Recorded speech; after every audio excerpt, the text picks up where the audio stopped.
दीवाना हुआ बादल, सावन की घटा छाई, ये देख के दिल झूमा, ली प्यार ने अंगड़ाई, दीवाना हुआ बादल। तो मैं आज बात कर रहा हूँ शमशेर राज कपूर। शमशेर राज कपूर यानी शम्मी कपूर। सावन के मौसम में जब घटाएं इस तरह से छा जाती हैं, हरियाली चारों तरफ दिखाई देती है, कहीं परिंदे उड़ने लगते हैं और कहीं दूर तक फैली हुई सरगोशी और खामोशी में शम्मी कपूर याद आते हैं।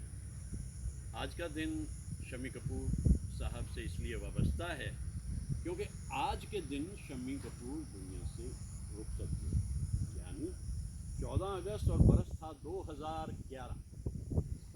21 अक्टूबर और 1931 को दुनिया में आए शम्मी कपूर। शुरू के दिनों में पृथ्वी थिएटर मौजूद है और पृथ्वी थिएटर चूँकि कैलकाटा में उन दिनों ज़्यादा काम कर रहा है तो कैलकाटा में इनकी परवरिश हुई। छोटे बचपन के रूप में ये कैलकाटा में ज़्यादा रहे और बाद में फिर ये बॉम्बे आ गए। शम्मी कपूर साहब 1953 में फिल्म इंडस्ट्री में लेते हैं शुरुआत। जीवन ज्योति नाम की फिल्म है, लेकिन कुछ काम बना नहीं। इसके बाद में और फिल्म्स आने लग जाती हैं उनके पास में। एक रंगीन रातें नाम की फिल्म में जो हीरोइन है गीता बाली, वो इन्हें बहुत पसंद आई और आपस में इश्क मोहब्बत हुआ और ब्याह भी कर लिया। लेकिन इसके बाद की जो फिल्म्स हैं, जैसे रेल का डिब्बा फिल्म आ रही है या ठोकर फिल्म आ रही है या लैला मजनू आ रही है। लैला मजनू में तलत साहब इनके लिए गा रहे हैं, चल दिया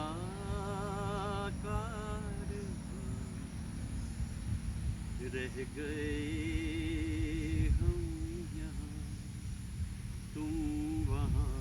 तलत साहब। ठोकर में भी एक बड़ा खूबसूरत, मैं क्या कहूँ उसे, नज़्म है मजाज साहब की, और मजाज साहब उस पर अदाकारी कर रहे हैं और उस फिल्म में भी शम्मी कपूर मौजूद हैं। तलत साहब की आवाज़ बहुत पसंद थी शम्मी कपूर को और वो कभी कभी तलत साहब से कह दिया करते थे, क्योंकि तलत साहब को अदाकारी में दिलचस्पी थी। बहुत सी फिल्में तलत साहब ने की तो शम्मी कपूर उनसे अपनेपन में कहा करते थे, तलत साहब अरे आप हमारे लिए गाना गाया करो, अदाकारी हमारे लिए छोड़ दो। और हंसी मजाक में इसी तरीके से दिन बीतते चले गए और शम्मी कपूर ये महसूस कर रहे थे कि एक के बाद एक फिल्म्स आ रही हैं लेकिन कामयाब नहीं हो रही। मैं पहले ही यहाँ आपको एक बात बताता चलूँ, कपूर ख़ानदान अपने ढंग का एक कमाल का ख़ानदान है। वहाँ कोई किसी की मदद नहीं करता।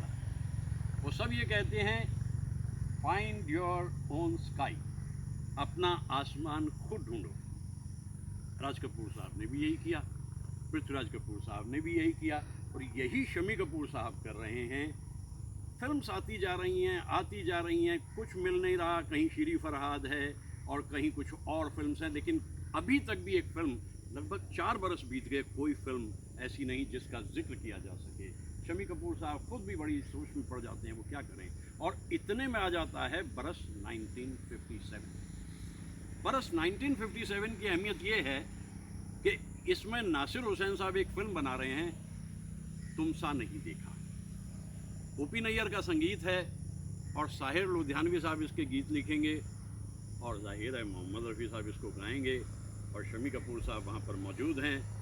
लेकिन न जाने अचानक क्या हुआ कि ओपी नैयर और साहिर लुधियानवी के बीच में जब वो पहला गाना ही लिख रहे थे या लिख चुके थे, यूं तो हमने लाख हंसी देखे हैं, तुम सा नहीं देखा, तुम सा नहीं देखा। बस यही एक फिल्म पहली वो है जिसमें ये गाना शम्मी कपूर पे सही बैठ गया। भाई कितने ही कलाकार हैं अपने ढंग के, अनूठे अनोखे, लेकिन शम्मी कपूर तुम सा नहीं देखा, इस फिल्म से उनकी आमद हो जाती है। लेकिन ये गाना बन के तैयार हुआ, ओपी नैयर और साहिर लुधियानवी के बीच में कुछ रंजिश हो गई, इतनी रंजिश हो गई कि दोनों एक दूसरे के साथ काम करने को तैयार नहीं। और नासिर हुसैन साहब ने ये तय किया कि भाई वो ओपी नैयर को प्रेफर करेंगे। अगर साहिर साहब जाना चाहते हैं छोड़कर फिल्म को तो ये मर्जी उनकी है, लेकिन ओपी नैयर इस फिल्म में रहे, बड़े रसीले गीत बनाए। मजरूह सुल्तानपुरी साहब आ गए गीत लिखने के लिए। जवानियाँ ये मस्त मस्त बिनती है, ला ला ला ला ला ला ला ना ना ना, जलाती चल रही है राह में दिए, न जाने इनमें किसके वास्ते हूँ मैं, न जाने इनमें कौन है मेरे लिए, मेरे लिए, मेरे लिए, मेरे लिए, मेरे लिए। बस जो चाहिए था शम्मी कपूर को वो हासिल हो गया। तुम सा नहीं देखा वो फिल्म है जो शम्मी कपूर की ज़िंदगी में एक टर्निंग पॉइंट मानी जाती है। हीरोइन तो इसमें अमिता थी, लेकिन फिल्म कुछ इस तरीके से बन रही थी, एंटरटेनिंग फिल्म थी। और यहाँ से फिल्म इंडस्ट्री को एक बात का और एहसास हुआ, एक एंटरटेनर आ गया है, ऐसा एंटरटेनर जो इससे पहले कोई दिखाई नहीं था। उसके अंदर इतनी रिदम है, वो इतना हिलता, मतलब एक तरह से ये एक तजुर्बा किया था शम्मी कपूर साहब ने कि वो थकी हारी सी इतनी तरह की फिल्म करके देख ली, अब ज़रा अपना एक नया अंदाज लेकर आते हैं। और डांसिंग का जो एक नया कंसेप्ट है वो आता है शम्मी कपूर के साथ। इससे पहले भगवान दादा ने अपने कुछ स्टेप्स बड़े मशहूर किए थे, लेकिन शम्मी कपूर के लिए तो ये एक जीने की शैली बन गई। जो गीत गाते थे, जिसके ऊपर वो नृत्य करते थे, जिस पर वो हिलते डुलते थे, रुकते तो थे नहीं सीधे बिल्कुल। तो ये बड़ी कमाल की बात है। आज हम शम्मी कपूर साहब के बारे में बात कर रहे हैं क्योंकि शम्मी कपूर साहब दुनिया से रुखसत हुए और हम उन्हें याद करते हैं, अपने ढंग के एक अनूठे कलाकार। अभी तो बहुत कुछ उनके बारे में हमें कहने को है। अभी हम क्या किया है कि 1953 से चल के 57 तक पहुँचे हैं। गर्दिश के दिन भी देख लिए उन्होंने, और अब कामयाबी दूर नहीं, क्योंकि फिल्म इंडस्ट्री में बड़ी चीज़ होती है कि बॉक्स ऑफिस क्या दे रहा है, और बॉक्स ऑफिस ने दिया शोहरत भी, दौलत भी, इज्जत भी और बहुत सारा काम भी। वो काम इससे आगे का क्या था, आइए आगे देखते हैं। वही है दिल, वही है जान, कहाँ पे दिल को हारिए, ला ला ला ला ला ला ला ला, किसे किसे पुकारिए, किसे किसे पुकारिए, जवानियाँ ये मस्त मस्त बिनती है, जलाती चल रही हैं राह में दिए, न जाने इनमें किसके वास्ते हूँ, न जाने इनमें कौन है मेरे लिए, मेरे लिए, मेरे लिए, मेरे लिए, मेरे लिए।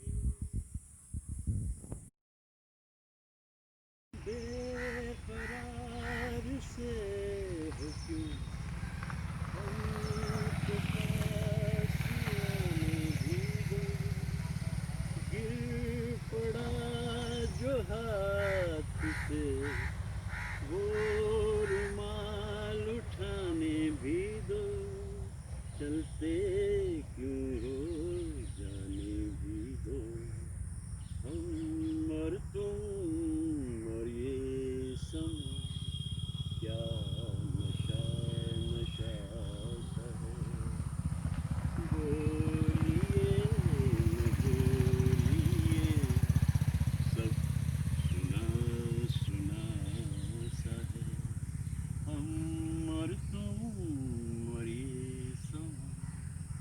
बस जो फिल्म इसके बाद मिली उन्हें, तुम सा नहीं देखा के बाद, वो दिल दे के देखो, और उसके गीत भी बड़े बढ़िया। जैसे ये गीत मैं गा रहा था, हिट बड़ा हुआ, दिल दे के देखो, दिल दे के देखो। लेकिन ये जो गीत रफ़ी साहब का है, हम और तुम और ये समा, ये तो एक नशा है।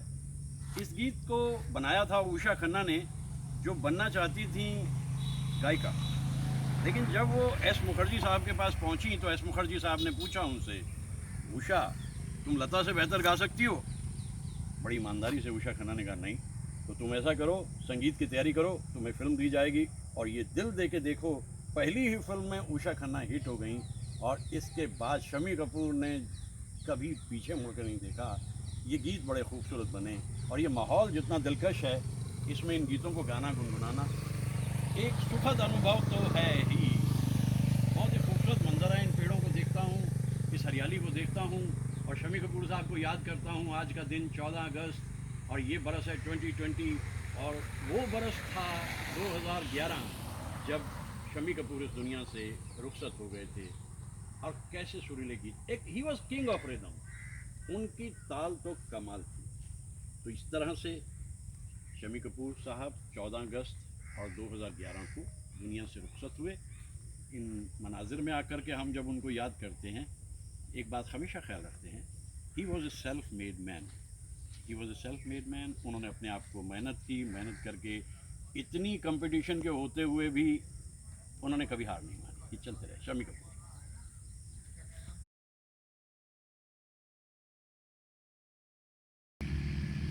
बस 2 फिल्म हिट हो गई, अब शम्मी कपूर साहब को काहे की फिक्र है, अब तो दुनिया है मेरे पीछे। लेकिन जैसे कहते हैं ना कि विक्ट्री है 100 fathers, defeat is an orphan. भाई जब जीत गए तो फिर लोग पीछे पीछे आ ही जाते हैं और चढ़ते सूरज की पूजा कौन नहीं करना चाहेगा। तो यहाँ सिलसिला एक ये है कि एस मुखर्जी साहब एक फ़िल्म बना रहे हैं और बनाना चाह रहे हैं। मतलब उस फिल्म का नाम है मिस्टर हिटलर और उस फिल्म में वो देवानंद साहब को लेना चाह रहे हैं। लेकिन हालात कुछ ऐसे बने कि नासिर हुसैन साहब और एस मुखर्जी साहब के बीच में थोड़ी कुछ इस तरीके से हुई। शायद नासिर साहब ने महसूस किया कि इट्स टाइम टू पार्ट और बरगद के पेड़ के नीचे रह कर के कब तक अपना वजूद को छुपाए रखें। तो नासिर साहब ने वहाँ से अलहदगी ली। मिस्टर हिटलर जो फिल्म बननी थी जिसमें देव साहब को आना था, वो तो नहीं बनी। और वहाँ से फिर क्या होता है कि देवानंद साहब नासिर साहब के साथ चले जाते हैं, जब प्यार किसी से होता है फिल्म बनती है, और इधर मिस्टर हिटलर का नाम हो जाता है जंगली और ये शम्मी कपूर साहब के हवाले हो जाती है। तो देखिए कि कैसी कैसी चीज़ें बनती रहती हैं फिल्म इंडस्ट्री में और कैसा कैसा कुछ होता रहता है फिल्म इंडस्ट्री में। ये रूप फिल्म का देखने लायक है। ऐसा होता है यहाँ पर कभी कभी कि ज़िंदगी कहीं से शुरू होती है, कहीं पहुँचती है। और इसी तरह से ये जो फिल्म है मिस्टर हिटलर जिसका बनना था, ये जंगली बनी। जंगली सुपर हिट फिल्म है और इसमें सायरा बानो जी आ गई और सायरा बानो जी आ गई तो बस इसके बाद कमाल हो गया। और उधर जब प्यार किसी से, वो भी हिट है। तो ये जो दौर है शम्मी कपूर की ज़िंदगी का बड़ा कमाल का है। वो जो गाते हैं इसमें चाहे कोई मुझे जंगली कहे, उस गाने की खासियत है कि उसमें एक जगह याहू लफ्ज़ का इस्तेमाल होना है। सब सोच रहे हैं जैकिशन करेंगे या रफ़ी साहब, ऐसा कुछ नहीं हुआ। वो याहू जो जोर से किया है वो प्रयागराज साहब ने किया है, जो कि शम्मी कपूर साहब के दोस्त थे। तो इस तरह से इस फिल्म के आने के बाद, जंगली के आने के बाद में शम्मी कपूर साहब अब सेकंड टू नन है। अब तो वो कमाल करते चले जा रहे हैं। इसी वक्त में लगभग एक दिल तेरा दीवाना फिल्म में भी उनको काम मिलता है। ऑलमोस्ट हर हीरोइन जो उस ज़माने में मौजूद है वो उनके साथ साथ है, उसके साथ साथ वो काम कर रहे हैं। ऐसा हो रहा है और अब समय कुछ और आगे बढ़ता है। और अगली एक फिल्म जो उनके हवाले, अब यहाँ पे क्या है कि 4 बड़े अच्छे दोस्त हैं। एक लेख टंडन साहब जो डायरेक्टर हैं, शम्मी कपूर साहब जो एक्टर हैं और भप्पी सोनी भी डायरेक्टर हैं, और इसके अलावा राजेंद्र नाथ साहब जो कॉमेडियन थे। तो ये सारे बड़े अच्छे दोस्त हैं और इन सारे बड़े अच्छे दोस्तों का नतीजा ये निकलता है कि लेख टंडन जी एक पिक्चर बनाने जा रहे हैं और वो जो पिक्चर है उसका वो नाम रख रहे हैं प्रोफेसर। प्रोफेसर फिल्म जब उन्होंने बनाई 1962 में, तो उसमें ये तो पता लग गया था कि शम्मी कपूर जो है अब वो म्यूज़िक उनकी फिल्म का कमाल होना ही होना है, ये तय था। तो जब म्यूज़िक की बात आई तो म्यूज़िक कौन देगा? शंकर जयकिशन। और शंकर जयकिशन उस ज़माने के सबसे महंगे, कहते हैं कि 5 लाख रुपए तक ले लेते थे वो। तो लेकिन लेख जी के बड़े अच्छे दोस्त थे, इसलिए प्रोफेसर फिल्म बन के तैयार हुई। और प्रोफेसर फिल्म में जो गीत हैं वो बड़े कमाल के हिट फिल्म। अब तो हर शम्मी कपूर फिल्म जो है उसमें गीत हिट होने हैं। मैंने जब पहली बार मुलाकात हुई लेख टंडन जी से तो मुझे उनसे एक बात पूछनी थी और वो मैंने पहली मुलाकात में ही उनसे पूछी। और वो बात क्या थी? वो 2 गीतों के बारे में थी। पहला गीत ये था आवाज़ दे के हमें तुम बुलाओ, और दूसरा गीत उनकी लेख जी की फिल्म आम्रपाली से था। मैंने कहा कि लेख जी मुझे बताइए कि आवाज़ दे के हमें तुम बुलाओ ये फिल्म के अंदर गीत कैसे बना, इसके पीछे का कुछ किस्सा है? उन्होंने कहा हाँ इसके पीछे किस्सा है, लो मैं अभी आपको बताता हूँ। तो फिर मैं उनके पास बैठ गया और उन्होंने वो किस्सा मुझे सुनाया, जो किस्सा मैं अभी आपको सुनाऊंगा बस थोड़ी देर के बाद। तो जो बीज बोए थे शम्मी कपूर साहब ने, उस पर फल लगने लग गए। वो शुरू के दौर की पृथ्वी थिएटर में कोशिश करना, फिर ऐसी फिल्म जो ज़्यादा नहीं चली, और उसके बाद में अचानक फिल्म्स का चल जाना, तो जिस तरह से ये पेड़ लदा पड़ा है फलों से, अब तो उनकी झोली में इसी तरह से फिल्म आती चली जा रही है। तो जैसा मैं आपसे अभी जिक्र कर रहा था कि ये जो कुछ फिल्म्स उनकी आई हैं, और जंगली ने तो उनको कल्ट फिगर बना दिया। हर कलाकार अपनी जगह कमाल है, लेकिन वो जो किया है उन्होंने अदाकारी उस पर, बस फिर इसके बाद शम्मी कपूर साहब को रोकने वाला कोई नहीं। तो मैं जो आपको बता रहा था कि फिल्म प्रोफेसर आती है, और लेक टंडन साहब ने उसके बारे में क्या बताया मैं बताता हूँ, लेकिन मुझे ये फल देख करके रुकना, क्योंकि ये आम का मौसम उत्तर भारत में ख़त्म है। बस ये इस तरह के कुछ आखिरी पेड़ हैं, और इसके बाद पूरे बरस ढूंढे से पेड़ पे आम नहीं मिलना। तो इसलिए मैंने सोचा अपने दोस्तों को लगे हाथों आमों का दीदार करा दूँ। नाम ही आम होता है इनका, होते ख़ास नहीं है। तो मैं बताता हूँ फिर अभी आपको कुछ और बातें।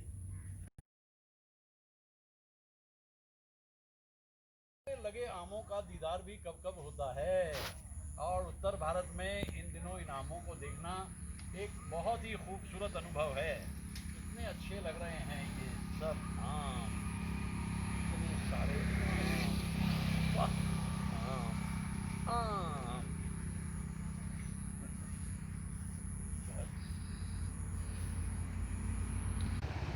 मानसून के ये दिन जो इन दिनों मैं यहाँ बिता रहा हूँ, ये लोनावाला में बीतते थे। कंवर जी साहब, अनुराधा पटेल जी का खूबसूरत आशियाना, और वहाँ बीतता था बहुत खूबसूरत वक्त। लेकिन वहीं मुलाकात हो जाती थी हमारी लेक टंडन जी से, और मैं लेक टंडन जी से मिलता था वहाँ पर। और मैंने पहला ही प्रश्न उनसे किया कि मुझे बताइए ये आवाज़ दे के हमें तुम बुलाओ, इस गीत के बारे में बताइए लेक जी, ये तो मुझे बहुत पसंद है।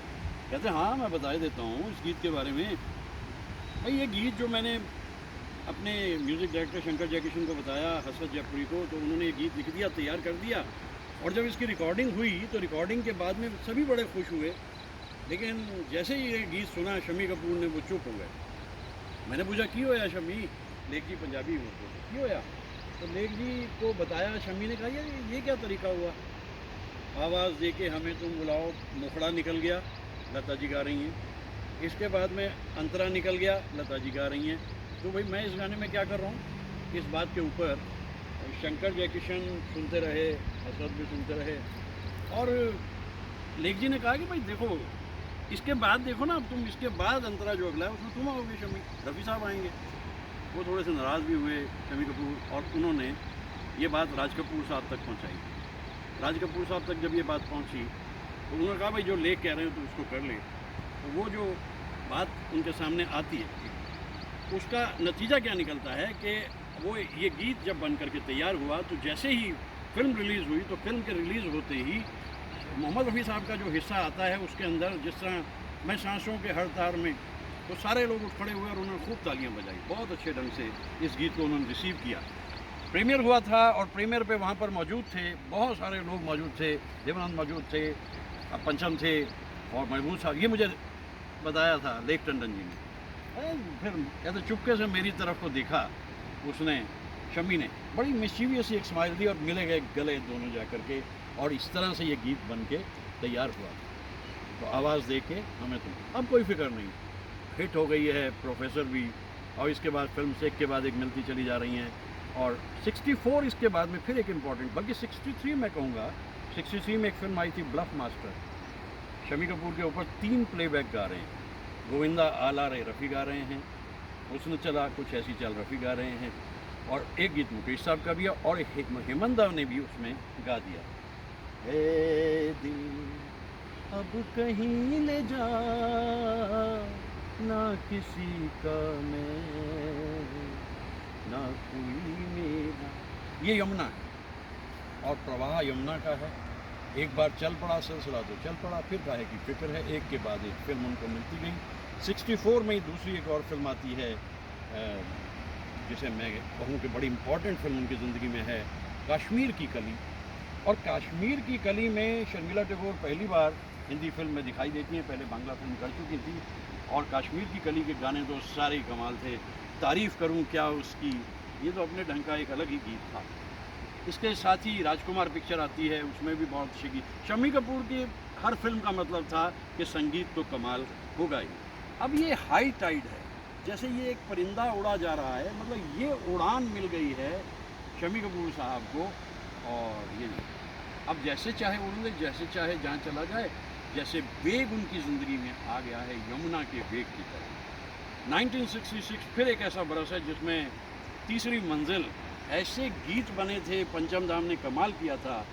और मैंने तो यही सुना है कि ये जब पहुँचे थे पंचम धाम शम्मी कपूर और नासिर हुसैन साहब के पास, इतनी सारी धुनें ले गए उनको समझ नहीं आया क्या करें।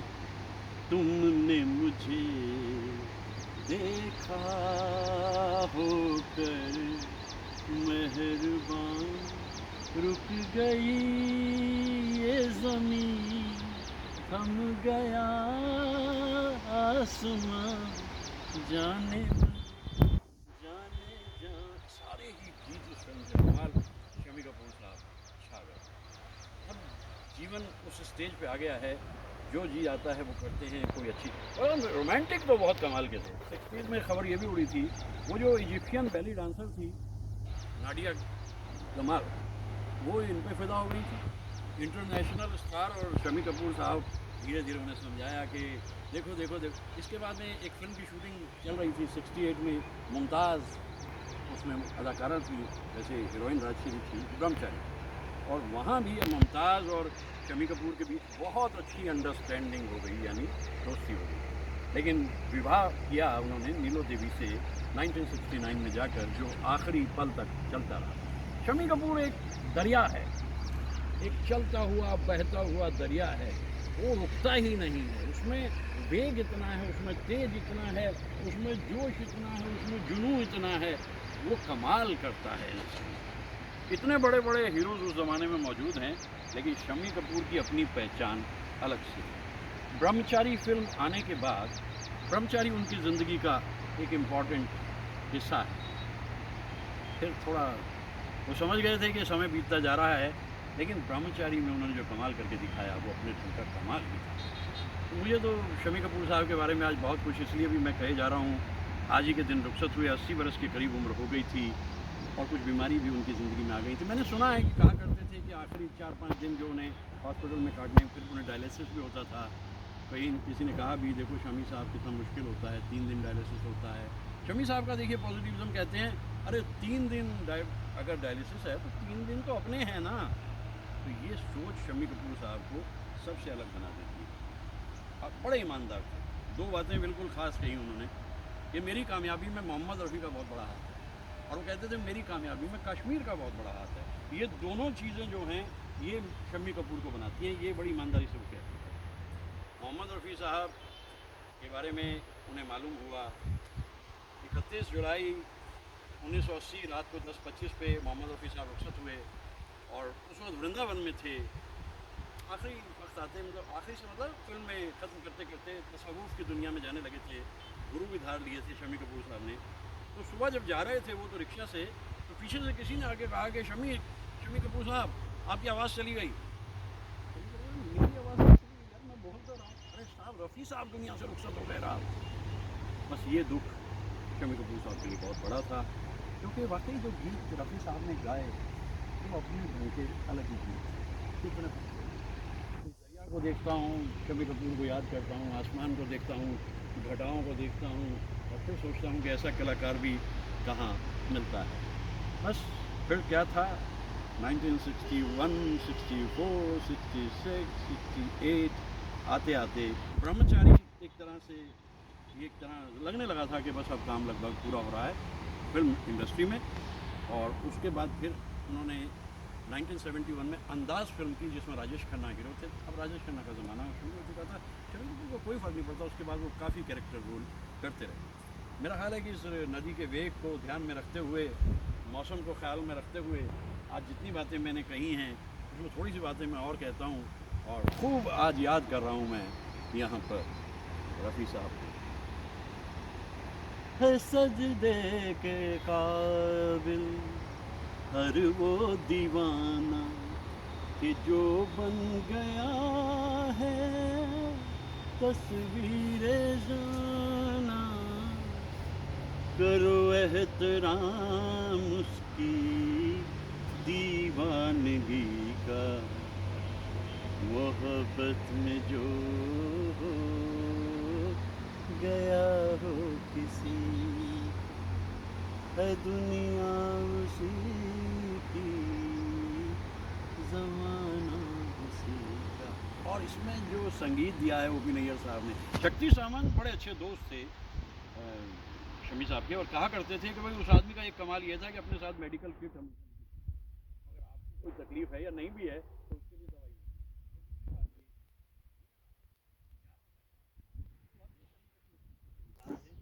बस 68 के बाद ज़िंदगी में तब्दीली आई और शम्मी कपूर एक याद बनकर हमारे मन में रह जाते हैं। ऐसा महान कलाकार भी कहाँ कहाँ दिखाई देता है। मैं सोचता हूँ कि इस वेग से मैं बड़ा प्रभावित हो रहा हूँ। ये बड़ा अच्छा लग रहा है इसको देखना, यमुना को, क्योंकि ये सैलाबी यमुना है। ऐसा रूप यमुना का बस जुलाई अगस्त में ही रहता है, उसके बाद वो सामने बैराज है, उसके पीछे पानी रोका हुआ है, वो पहाड़ हैं, और ये है यमुना, और ये है वो उड़ान जिसका ज़िक्र आज मैं कर रहा हूँ 14 अगस्त को, और वो था 2011, आज है 2020। ऐसे कलाकार को कौन भुला सकता है। तुम मुझे यूं भुला न पाओगे, जब कभी भी सुनोगे गीत मेरे, संग संग तुम भी गुनगुनाओगे। हाँ तुम मुझे। द ग्रेट शम्मी कपूर, कोई उन्हें एल्विस कहे या कोई उन्हें कुछ भी कहे, लेकिन he was original, he was original. वो अपनी उड़ान मचान पहचान खुद ही लिए हुए थे। वो किसी से ना मोटिवेट होते थे ना डोमिनेट होते थे, वो सिर्फ जो उनके जी में आता था वो करते थे। और इसीलिए तो हम शुरू में ही कह चुके हैं ना, तुम सा नहीं देखा, तुम सा नहीं देखा। वाकई शम्मी कपूर साहब, ये मानना पड़ेगा कि एक्टर तो बहुत आए और गए, लेकिन तुम सा नहीं देखा, ये भी एक सच है यकीनन। आज की रात है लंबी, माना दिन था भारी, पर जग बदला बदलेगी एक दिन तकदीर हमारी, उस दिन के ख्वाब सजाओ, मैं गाऊं तुम सो जाओ, सुख सपनों में खो जाओ। इंसान कितना भी खुश ख्याल हो, खुश मिजाज हो, उम्र बढ़ते बढ़ते एक अजब किस्म की संजीदगी उसमें आती चली जा रही है। और ऐसा ही कुछ शम्मी कपूर साहब की ज़िंदगी में ब्रह्मचारी फिल्म के बाद महसूस हुआ।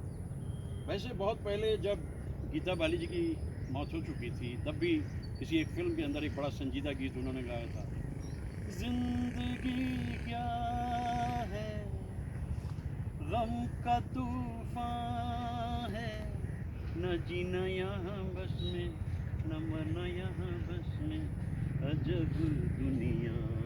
लेकिन अब 68, 70, 71 के बाद तो उनकी ज़िंदगी में बड़ा फ़र्क आया। जैसा मैंने आपसे बताया कि वो अब थोड़े स्पिरिचुअल भी हो गए थे, और बाद में 71 के करीब जब फिल्म का करियर लगभग आखिरी दौर में आ रहा है एज हीरो, जाने अनजाने लोग मिले मगर मिला न कोई अपना, क्या क्या हमने सोचा था रह गया बन के सपना, जाने अनजाने। एक उड़ान लेता है इंसान और फिर उसके बाद वापसी होती है। ये जीवन का सत्य है और इस सत्य को हम नकार नहीं सकते। ये मनाजिर जहाँ मैं आ गया हूँ, जैसा मैंने कहा कश्मीर बहुत पसंद था शमी कपूर साहब को, तो मेरे आशियाने के इस वक्त करीब यही एक जगह है जहाँ मैं आ सकता हूँ, क्योंकि अभी बड़े मुश्किल दिन चल रहे हैं और सभी सरहदें जो राज्यों की हैं वो बंद हैं। जैसे मैंने सुना था कि देशों के बीच में सरहदें बंद होती हैं, अब तो राज्यों के बीच में भी सरहदें बंद हैं और इसका नतीजा ये निकलता है कि अभी हमें कुछ और दिन इंतज़ार करना है। इन हालात में इस तरह की उड़ान लेके चलना अपने आप में एक खूबसूरत अनुभव है। ये यमुना है, पीछे पहाड़ है, आसमान में बादल हैं और इन बादलों को देख कर के कूदते फांदते मुस्कुराते मुझे शमी कपूर याद आते हैं। एक दौर वो भी था, एक दौर ये भी था, पूरा जीवन उन्होंने जिया। इजाज़त फिल्म में जो रोल गुलजार साहब ने उन्हें दिया, मैं बड़ा हैरत में होता हूँ कि किस संजीदगी से वो रोल शमी कपूर साहब ने निभाया। ये डायरेक्टर का अपना विज़न होता है। मैं तो उन्हें हर रूप में याद करता हूँ। दरअसल क्या था कि 60s में इतने सारे एक्टर्स थे कि उसमें लोग ज़्यादातर शमी कपूर को बहुत सीरियसली नहीं लेते थे। फिल्म क्रिटिक जो होते थे उनके लिए इतना मटेरियल चारों तरफ होता था, लेकिन चुपचाप अपना। मैं दो बातें ख़ास मानता हूँ, कोई मदद नहीं ली शमी कपूर ने और उनकी अपनी एक इनफरादियत, एक्सक्लूसिविटी। डांसिंग का अपना स्टाइल बना दिया, चलने फिरने का अपना स्टाइल, हंसने हंसाने का अपना स्टाइल, और कुल मिलाकर बन गए शमी। ये मनाजिर देखकर मुझे बड़ा कुछ अच्छा लग रहा है। यहाँ आना तो मुझे यूँ भी अच्छा लगता है। एक बड़ा सुखद अनुभव है मेरे लिए यहाँ तक चल के आना, क्योंकि ये दिन बड़े मुश्किल हैं और इन मुश्किल दिनों में अगर हम ज़िंदगी को थोड़ा सा तराशेंगे नहीं तो कैसे जिएंगे। इसीलिए ये हरियाली, ये रास्ता, ये झील, वो नदी और ये पहाड़ और ये परिंदे, इन सब ने मेरे 140 दिन बहुत बढ़िया बिता दिए। अब जैसा आगे आएगा समय देखते चले जाएंगे। क्या सोचना है, सोचना क्या है ज़िंदगी के बारे में, सोचने से ज़िंदगी में होता क्या। एक ऐसी अजीब से हालात में दुनिया आ गई है, अगर इसमें पॉजिटिविटी नहीं रखेंगे अपने मन के अंदर, सकारात्मकता जिसे हम कहते हैं, तो मारे जाएंगे। ये दौर है, ये भी बीत जाएगा। और शमी कपूर साहब को कितने रूपों में हम याद करते हैं। लेक टंडन जी के साथ बात जब होती थी, वो अपनी फ़िल्म उनके साथ में प्रोफेसर का तो जिक्र करते थे, वो प्रिंस का भी जिक्र करते थे और वो उन अदाकाराओं का भी जिक्र करते थे जो शमी कपूर की फिल्म्स में होती थी। साधना जी के साथ कितना अच्छा काम किया, साधना, नूतन, आयशा पारेख, माला सिन्हा। मासूम चेहरा ये कातिल निगाहें के बेमौत मारे गए हम बेचारे। ऐसे से गीत रफ़ी साहब, क्या गाते थे रफ़ी साहब शमी कपूर के लिए। आज तो बहुत कुछ याद आ रहा है, बहुत कुछ याद आ रहा है। मेरा ख्याल है कि छोटा सा लुक मैं आपको दूं इस खूबसूरत मंज़र का। देखिए, मेरी ज़िंदगी में ख़ास बात हमेशा से ये रही है कि sharing is the key word. आपको शेयर करना है। आप अकेले अकेले ज़िंदगी का लुत्फ़ ना लें, क्योंकि अपनी अपनी क़ैद में हर कोई महदूद है। तो आपको क्या करना है कि जो मनाजिर आप ले रहे हैं अपनी नज़रों में, या नज़ारे जो बसा रहे हैं, वो अपने दोस्तों से भी शेयर करें। देखिए कितना सैलाब आया हुआ है। ये यमुना है और यमुना में किस कदर सैलाब आया हुआ है। लेकिन जैसा मैंने बताया ना कि 14 अगस्त और 2020 वो भी एक ऐसा ही दिन जब एक परिंदे ने अपनी उड़ान को पूरा किया और दुनिया को इतना कुछ देकर रुखसत हो गया। शमशेर राज कपूर जो बाद में बन गए शमी कपूर। नमन ऐसे महान कलाकार को, ऐसे अलग से कलाकार को नमन। ऐसी ही मचान और ऐसी ही पहचान शमी कपूर साहब ने हासिल की थी। कोई मदद नहीं कहीं से, बस अपना अनोखा रंग, अपना अनोखा ढंग, और अदाकारी भी अपने ढंग की अलग ही। ऐसी ही मचान, ऐसी ही पहचान, शम्मी कपूर साहब ने हासिल की। 53 से काम शुरू किया और 71 तक हीरो का रोल अदा करते रहे, और फिर उसके बाद ये उड़ान, ये है कमाल। बस ऐसी बिरादरी सी थी कुछ तीनों भाइयों की, राज कपूर साहब और शम्मी कपूर और शशि कपूर साहब और पृथ्वीराज साहब के बेटे। कितना नाम किया इन्होंने फिल्म्स में। ये परिंदे जब भी कभी मैं देखता हूँ उड़ते हुए, बहुत मोटिवेट होता हूँ मैं, बहुत मोटिवेट होता हूँ। परिंदों की परिंदगी बहुत ही खूबसूरत।